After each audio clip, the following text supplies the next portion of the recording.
everyone, my name is Evie Lupine. Welcome back to my channel, and today I have another video for you all. Today we are back again in my live streaming setup because we are doing a video from my computer. We are doing a BDSM movie tier list. And this is something I've been meaning to do for a really long time because I always get questions about my thoughts on 50 Shades of Grey, what I think about any of a number of different movies, which movies that feature BDSM do I recommend watching, and we are hopefully going to definitively answer all of those questions here today. Now, I am expecting this will possibly be my most controversial video on my entire channel. I think people have a lot of very strong opinions about movies, and we are going to be discussing 24 different movies that feature kink and BDSM to various degrees. Now, I am not including documentaries in this. I am not including short films. I am including one TV show, which if you look at the screen and you see the little thumbnails, you may be able to pick out which one that is, but we're all just doing movies here. I could in the future, if you guys want me to, do a video talking about BDSM documentaries and which ones I recommend. That would be different, but I wanted to narrow it down because there's a lot of kink in movies as it turns out. So for those of you who don't really know how a tier list works, basically I am going to rank these movies on a scale of my own creation, going from actually worth watching, which is the best category, all the way down to just we would be better off if this movie didn't exist, right? And everything in between. So basically it's S tier, A, B, C, D, and then E/F. So that is what we are doing here today. I am very excited about this because we're just going to go rapid fire a bunch of different kink movies and my thoughts about them. So let's go ahead and get into it. The first movie that we have here today is just an absolute classic. It is The Secretary that came out, I believe, in 2002. Before 50 Shades was a thing. The Secretary, or it's actually just called Secretary, is like the most popular movie that features BDSM. People love this movie. They love it. They always say, oh, well, people shouldn't watch, 50 Shades. They should watch Secretary. It's so good. It has such a good kink representation. And I wouldn't say that it's a bad movie.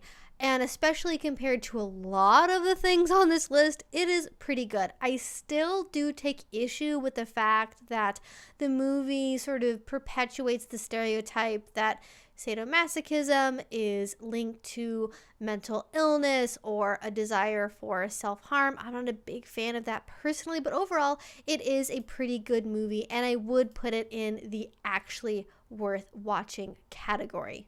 So up next, we have a pretty niche film. I don't really know if any of you have heard of it, but it's called Sitcom. It was a 1990s French film. It's kind of this weird surrealist movie where a family gets a white rat as a pet, and then slowly everybody in the family goes completely degenerate. They have tons of really bizarre sex and incest, and it's very weird. It's very surreal. A lot of the movies on this list have some elements of surrealism to them, but this one definitely takes the cake in that regard. Now, personally, I have very strong negative feelings about this movie. I had a lot of trouble just watching it. I had to close my eyes and stop looking at a couple of points because it just disturbed me too much. Mr. Tex has a little bit more of a positive opinion about it. He can kind of embrace the surrealism a little bit more than I can. Not a big fan. Would not be something I would really encourage anyone to watch. So for me, I'm going to put it in the just no category. And honestly, even if you really wanted to watch this movie, if surrealism is your thing, I don't even know where you would be able to find it, because the only reason that we were able to watch it is we got a bootleg DVD from eBay. So if you're in North America, I don't really know how you're going to be able to find it, but I guess you could look for it if you wanted to. Now, we have our first Japanese movie on the list, which is called The School of the Holy Beast. Really quickly, I think the best way to summarize this movie is it's Japanese nunsploitation film. It has very, very, very much a loose grasp on the reality of Catholicism, of the Church, of Christianity. It definitely has some more overtly sexual elements. And if you're familiar with like exploitation films of the 70s and 80s, you probably know what I'm getting at. We actually have a poster for this in our living room downstairs. It can be kind of interesting if you enjoy kind of the more like sadomasochistic religious elements that maybe go into BDSM. If you like the role play part of it, then it might be a good movie to check out. It's a little bit over the top. Again, it's an exploitation film, so take it or leave it. For me, it's mildly entertaining. It's not like offensive in the way that I find sitcom offensive, but it's not like S tier. It's not the best movie ever. All right, next up we have a pretty interesting little movie. This one is from 1984, I believe. It actually has two names. It is either Gwendoline or like Gwendoline and Adventures in the Land of the YikYak or something really bizarre like that. Now, if you are familiar with some of the old school like Bizarre magazine stuff where a lot of sort of BDSM aesthetic in North America came from, you might know about the term Gwendoline, right? You might be familiar with the aesthetic of that, and this is certainly where this movie comes from. Now, I have to say, this movie is fucking hilarious to watch. We watched this just completely at random with some friends, probably like, before quarantine started, I think, and we were just like rolling on the floor laughing. It was so funny. It's not funny on purpose. It's not meant to be a comedy, but it is. It's just hilarious to watch. It's great 1980s cheese if you like that, and it definitely has some pretty fantastical BDSM elements to it. All right, our next movie is another classic of the BDSM movie recommendations, which is 9.5 Weeks. This one was made in 1984 as well, but it actually came out in 1986. And like Secretary that it came before, it's something that a lot of people were really drawn to because the whole advertising behind it was like something you've never seen on screen before, and it was really supposed to be a super groundbreaking thing, at least for mainstream, like box office, go watch it in a movie theater style film production.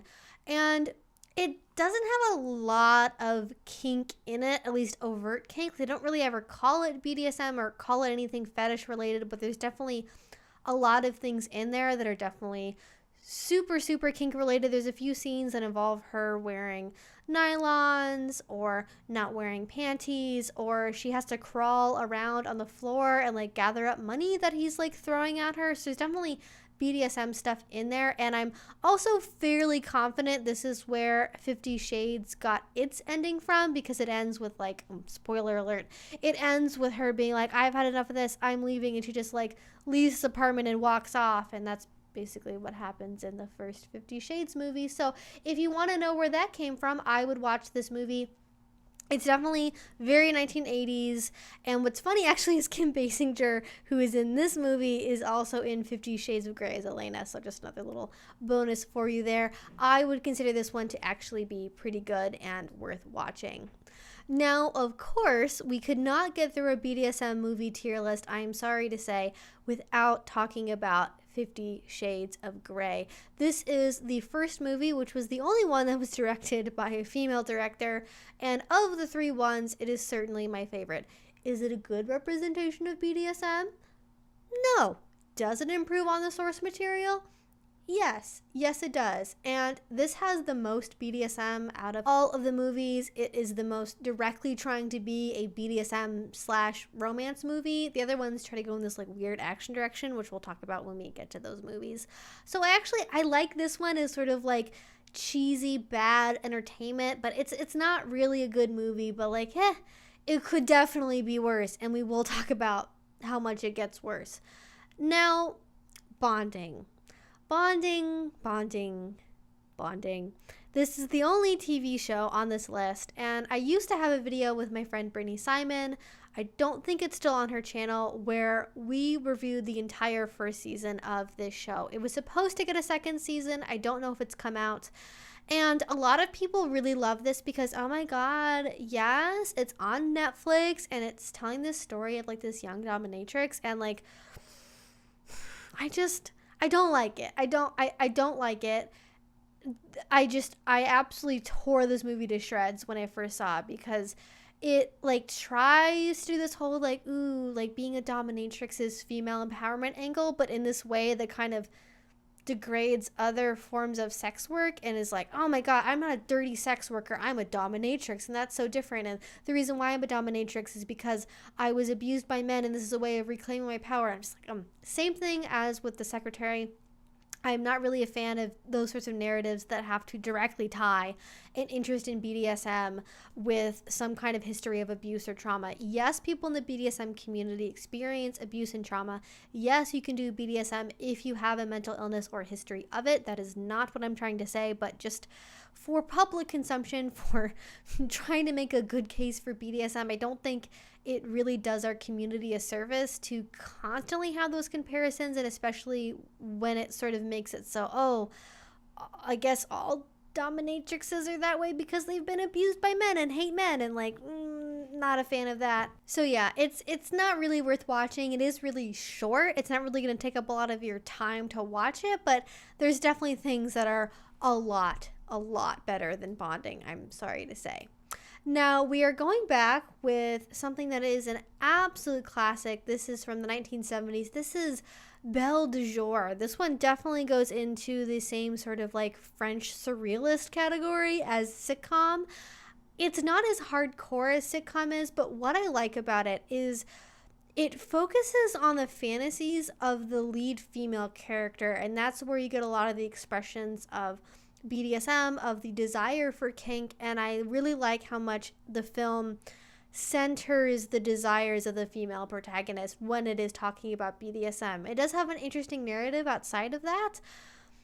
I am overall not a fan of like older movies, so just based on that fact alone, like I'm not a cinephile. I don't really watch a ton of movies, so that element of it made it hard for me to get into, but it is still a good movie. And I think if you like cinema from that era, if you like surrealist stuff, it could be worth watching. And I like how much they use the movie as an opportunity to explore female desire and how that might look different from what men fantasize about. Now, as you can probably tell, our next film has almost identical cover art to another film on this list. That is not a mistake. That is not the same movie twice. These are two very different movies that for some reason are low budget enough to have taken the exact same stock photo and use it for their cover art on their DVD / promotional material. This one is called Deadly Virtues. I think it's Love, Honor, Obey is the subtitle. It's this interesting like Dutch / Australian English language movie, which is the only sort of horror movie on this list. And it's about a home invasion where a guy takes a family hostage and does a bunch of sexual things with the wife while the husband is locked up and tied in the bathroom. And it's just, oh, are they gonna like get the kidnapper? Are they gonna be able to escape? It's very suspenseful, I think, more so than horror. There is one part of the movie where the lead female character has to swallow a tooth, and that fucking broke my brain. I was like, oh my god, no, that's gross. No, hard limit, hard limit. No, I can't take it. But I think the story of the movie is really interesting. I don't want to spoil it because I do think it is worth watching. And also, the rope bondage in this film was done by an actual bondage person. It's from Wicked Dave. There's a whole suspension sequence in the movie and some rope throughout as well, which I think is kind of worth seeing if you enjoy suspense and horror and you also like bondage. I think it could be worth looking at just for that one scene. And overall, I did really enjoy watching it. And I distinctly remember after we watched it, I was like, that movie was like actually good though. Like that was actually pretty good. Like I was genuinely not expecting anything from that movie, and I actually liked it pretty well. Now, our next movie is a historical drama, which is called A Dangerous Method. I think it came out in 2018.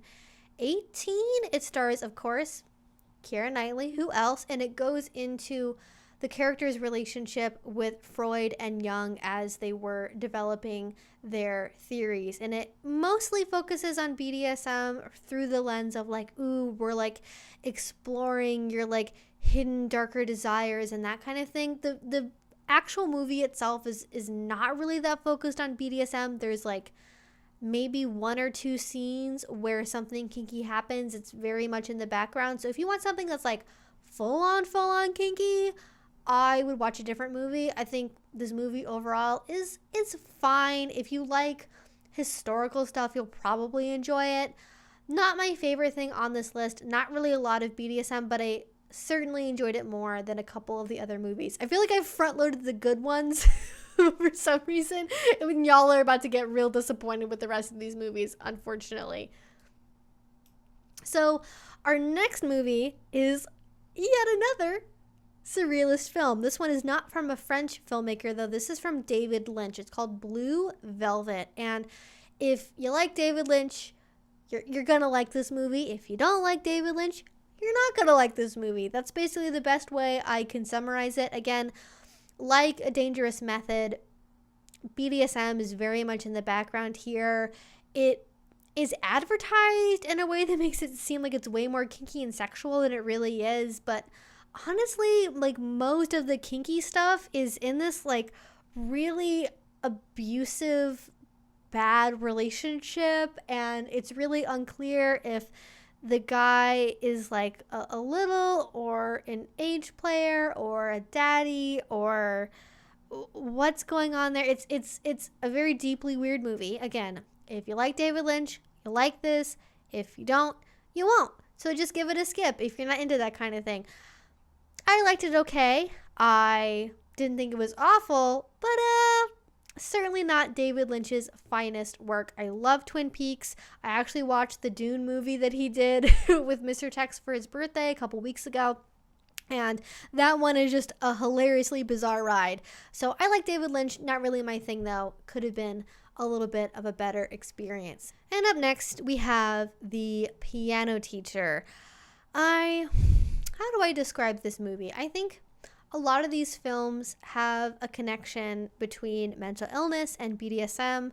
They also oftentimes have an age gap thing going on. And I don't mean in the like Twitter sense of like, ooh, a 21-year-old dating a 35-year-old is inherently abusive. I mean like legitimately this movie's disturbing. I would think it's closest to like The Graduate, if you've seen that movie, where there's an older female character that becomes sort of obsessed with this younger male character. At the beginning of the movie, you get this impression that like, ooh, she's kind of this dom and she's gonna like take this boy under her wing. They're gonna develop this BDSM relationship. Like the opposite thing happens. Like she's obsessed with this boy in a really unhealthy way. She wants to do kinky stuff with him. There's this weird scene I think that involves her mom as well, where they like have sex like I think in the same bed as her mom. It's very weird. Like Sitcom, I had to stop watching it and just be like, nope, I can't handle this. This is too much. I don't like it. I'm sorry, French cinema. I have questions and I don't I don't understand what you're doing. I would not recommend watching The Piano Teacher. Yes, it does have some BDSM elements to it. Yes, it does feature kink, but like I don't really think it paints BDSM in a good light. So why waste your time on it, you know? Just don't. Now, for a breath of fresh air, we have 2 films here that I'm pretty excited to talk about.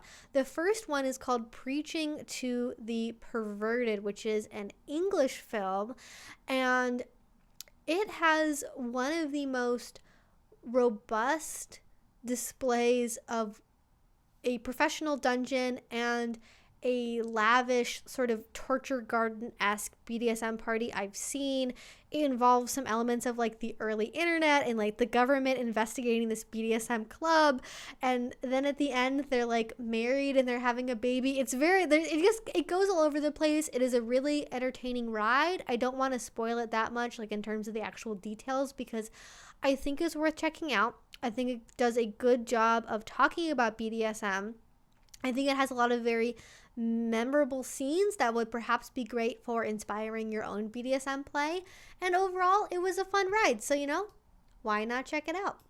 Now we have another Japanese movie on here. This one is called R100. This one was, I think, maybe the first movie I watched that's on this list. And I wish I could divide the first half of this movie and the second half of this movie into two different movies to rank, because I really enjoy the first half of this movie. There's kind of this weird thing that happens where the main character, when he is dominated by somebody, he has like this kind of bell chime go off, and you see his kind of face contort a little bit, and that's supposed to represent subspace. And like, I don't think any of these movies really talk about subspace besides R100, and it kind of has this sort of fantastical element to it that I would maybe compare to the John Wick movies, where like in John Wick, it's kind of this alternative universe where like assassins are like a major part of the economy, and there's like this entire secret society that's barely below the surface of everyday life, where like assassins get hired out for jobs and all this other stuff. Sort of a similar idea here, but with dominatrixes. And I really enjoy the first half of it because each one of the dominatrixes kind of has a different specialty in how they actually go about dealing out their punishment on this guy. And it's really fun to see sort of the diversity of different types of kink. And they also have, and I think this is the only movie that does this, they have a large-bodied woman playing a dominant role, which was really nice to see. They also have an American wrestler superstar towards the latter half of the movie, which is hilarious. Now, I have to give everybody a warning if they do watch this movie. Towards the second half, there is something disturbing that happens involving a child. It is a simulated child. Nothing actually happens to any child actors in the movie at all, but I wasn't expecting that, and it was like, ooh, it gave me a really weird feeling about the whole rest of the movie because of that. And there's also one of the later dominatrixes is, I guess, a Vord dom, and it is very like bizarre body horror kind of things happen with that, and I was like, oh, can I just like cut out those like 20 minutes of the movie, and the rest of it is really, really fun to watch. So I would maybe watch like the first 80% of this movie, and then when the thing involving the kid happens and there's this implication that the kid is like also into kinky stuff and goes into subspace, I would stop watching at that point. So if we can be cognizant of leaving that part out, I would say pretty entertaining. I'm going to knock it down a peg because of the things involving the child and because of the vor thing that was really hard for me to watch, but otherwise pretty good movie and very unique concept as well. All right, so next up we have The Favorite, which I think is the most recent thing, maybe next to 365 Days. It's another historical film. This one is not really about BDSM, but I did want to include it because I think it does a good job of representing power exchange relationships, and especially the competition between two submissives or two people that really want to be in a BDSM relationship with somebody else and are kind of trying to like out sub each other. But it's interesting because it's like, well, are they service subs? Are they doms? Is the queen is submit? Like, it gets kind of confusing exactly like who's playing what role, but I really liked it. I thought it was a super fun movie, and if you haven't watched it, you should see it. Now, I'm just going to go ahead and do the next two 50 Shades movies together because I want to get them over with, and why should we dwell on it? Don't really have a lot to say about these other than their biggest crime is being boring as hell. There's not really a lot of kink in them. There's one scene I can remember that involves some handcuffs. Christian Grey gets jealous of an unborn baby. And that's really all you need to know. Oh, also, at this point, the screenwriter was E.L. James's husband, and they also fired the original director. So besides E.L. James, there's like no female voices actually contributing to the direction of this movie. So not nearly as enjoyable to watch. I would say probably a bad idea. Is it offensively bad in the way that the piano teacher was offensive to me? No, it's just kind of mildly bad and kind of, oh, like you tried but you failed really hard kind of a way. Yeah. Yeah, that is, if that gives you any sense of how much I dislike these two movies, that these are so, this is frankly kind of insulting to Blue Velvet. Like, Blue Velvet is not, like, Blue Velvet is kind of between these two, honestly, in terms of how bad they are. I'm sorry, David Lynch. But, yeah, 50 Shades of Grey, the last two movies. Why? Just why? All right, now we have a movie called Crash, which, important, this one is the 1996 movie Crash, not the one that came out like a decade later. So if you're looking for this movie, make sure you're looking at the right one.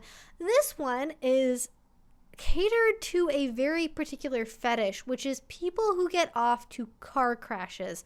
I think this is the only movie I have on this list that is for a fetish reason, not for kind of general kink play or sex. Like, this is about fucking people getting off to car crashes. So if you've been in a traumatic car crash, maybe don't watch this movie. It definitely escalates in a really bizarre fashion over the course of the movie, but it was entertaining. I think it is worth watching, but like, wasn't really my favorite. So, Nymphomaniac, parts 1 and 2. I have the same problem with this movie as I have with another film called Mother, which is that it's very pretentious, and I think it thinks too highly of its own concept. Like, it tries to do the same kind of thing as 9.5 Weeks did, where it's like, ooh, something you've never seen on screen before. There is BDSM in it. There is kinky stuff in it. You can find images of it if you want to on Google. Super easy to find, but that's like a very small percentage of the movie. And the rest of it I found fairly difficult to watch. It was not as insulting to my sense of decency as like Sitcom was. Not my favorite thing in the world. Maybe that's just like me being an asexual person. I don't know. Not really a fan of it. I think for how long these films are put together, probably not worth a watch, but could be worse. So we're going to go ahead and put that in the probably a bad idea category. Actually, you know what? I'm going to bump that up to, is this even kinky? Because I feel like they tried. They get the gold you tried star, and that's about all I'm going to give them. Okay. Now, of course, we have 365 days, the hottest topic on the whole internet. What do you think about this movie? I wouldn't quite call this the room of BDSM movies, because there is another movie on this list which is the room of BDSM movies. It is like a fan fiction of a fan fiction of a fan fiction of a fan fiction. It's like deep Inception levels of like referencing other movies. It's hilarious. It's not that great, and there is only one scene which contains BDSM, kind of, which is like this cuckoldry scene that involves a spreader bar. So like 98% of this movie isn't even kinky. It's just, don't watch this movie. It's not worth it. It's not exciting. It doesn't even really have kink in it. It's just no. It's gonna be a no from me. I'm so sorry. On the complete other side of the movie spectrum, although also still funny, we have the Brass Teapot. This one, I think, got fairly poor critical reception. It's the only one on this list that's actually like a comedy movie. And if you don't know anything about it, it tells the story of a working class couple that needs money, that finds this brass teapot where when they cause themselves or other people pain, they get money. So obviously that quickly escalates into full-on BDSM territory, but it really goes beyond that into really just all sorts of horrible things, like emotionally, physically, you could do to other people. If you're really into like watching other people fuck up their whole lives and you are fine with the comedic elements of this film, maybe give it a shot. Maybe give it a watch. It was a comedic relief. I think we watched this between watching like Blue Velvet and Crash. So like very big tonal difference, a good palate cleanser, if you will, between those other movies. But like it's not even really that kinky. It just has a little bit of it, especially in the trailer, but it's really about people to certain people. And that's a lot of movies, you know?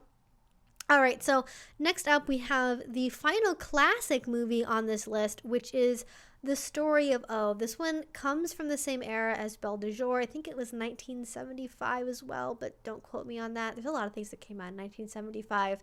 And if you've read the original Story of O, if you've read anything inspired by it, you know about this movie. This is the whole reason why we have callers like this, well, that, and the Planet of Gore as well. But this is really an inspiration for a lot of BDSM. And so I think from that perspective, we have to pay it its due respects for how influential it was. Is it a good movie? Does it feature a lot of BDSM? Yes, but it is also a movie from the 1970s, so that's not really your thing. It's not really going to be your thing. It's also foreign language. I don't really know where you could watch this. I think maybe it's on Amazon Prime.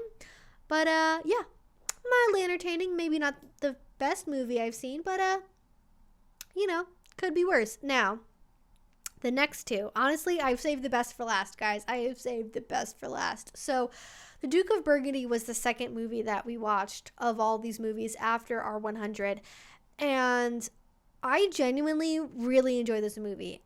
I think it's great. It definitely is very surrealist. It features a lesbian couple, which I think is like the only movie out of all of these movies that does that. I really enjoyed the story of it. I enjoyed how it plays on some of your expectations about BDSM relationships. I don't want to spoil it beyond that. It has kind of a weird ending. So again, if you're not into the surrealist thing, if you don't like that, don't watch this movie. But I don't want to spoil how it ends completely because watch it. It's good. I really liked it. Maybe not everybody's cup of tea, but definitely my cup of tea. And finally, we have The Pet. Oh, The Pet. How do I describe this movie? This movie is the room of BDSM movies. It is the room of BDSM movies. It is hilarious. It came out, I think, in 2006. It is not the same thing as the horror movie, which is much, much more well-known, that came out a couple of years after it. It looks like somebody's film school project, or like somebody filmed it on like a dad's borrowed camcorder. It is inexplicable with the plot in so many places. There's so many questions you have the entire time you're watching it. It's just wall-to-wall laughter, not because the movie is trying to be funny, but because the movie itself is funny. So if you like kind of disaster movies, if you like Sharknado, The Room, that kind of stuff where it's just too bizarre to function, it was not thought out properly, it was filmed on like $10, like, watch this movie. It's super funny. We actually have this on DVD. I don't know where else you could watch it unless, again, getting like a bootleg DVD from eBay.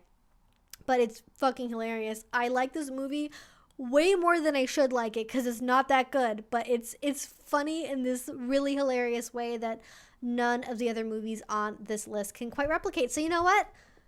Actually worth watching. Some of them are actually worth watching because they're good, and some of them just because they're that bad that they kind of horseshoe around to being funny again. I don't know. Anyways, those are all of my movie opinions and one TV show. And I'm prepared for this to be the most controversial video I've ever made. Leave me a comment down below telling me how wrong I am for my movie choices. And I am sure there are about 100 movies that didn't make it onto this list. But this movie list is already 24 movies long. This video is going to be like 45 minutes long. So I'm sorry if you had to watch all of this. I hope it was worth it. I hope you liked it. And yeah, that's all I really have to say about these movies. So now you guys can stop asking me about my movie opinions or what I recommend, because it's literally all right there on the screen for you to peruse. Now, if you would like me to do another video like this, I have thought about doing one for BDSM documentaries or one for just like kinks in general. I thought might be kind of fun. So Let me know what you would like to see from me down in the comment section below. Let me know your thoughts and opinions about any of these movies down there as well. If you really enjoyed this, if you want to see more from me, please do subscribe. I make videos twice a week about all sorts of kink and BDSM related subjects.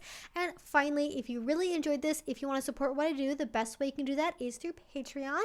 A link to that will be down in the description box below. And actually, we watch kinky movies together on Patreon. So if you want to hang out with me when I watch movies, that is where I do that at. And if you already support me over there, thank you so much. It means the absolute world to me. And until I see you guys next time, I hope you have a great rest of your day and a great rest of your week. Bye bye.